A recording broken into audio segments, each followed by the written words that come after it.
When you're feeling depleted, you can do something called kidney breathing. So you stand about shoulder width apart, and we're going to shift our weight from left to right and then find the center of that between your feet. So we're doing that just to find our center, knees slightly bent, pelvis tucked, relax the hips. And then we're going to place one hand on the back or two hands. As you inhale, feel the back expand, or you can place one hand on the belly, one hand on the back. So we're feeling that expansion all the way around, recharging the energy.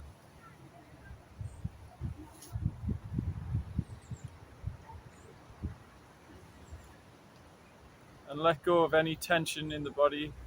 Relax your knees.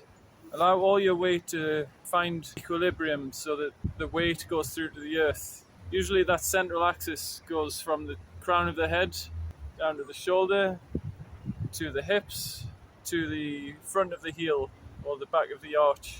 See if you can align that in your posture, in your positioning. And so when we tuck the pelvis, that helps the lower back to straighten, but we're not tensing the glutes. They are relaxed, and we only tuck from the hips and from the pelvis. Slightly bent knees. Feel the feet absorbing that energy as you breathe. Use this hand to feel the energy in the back or the expansion as you inhale.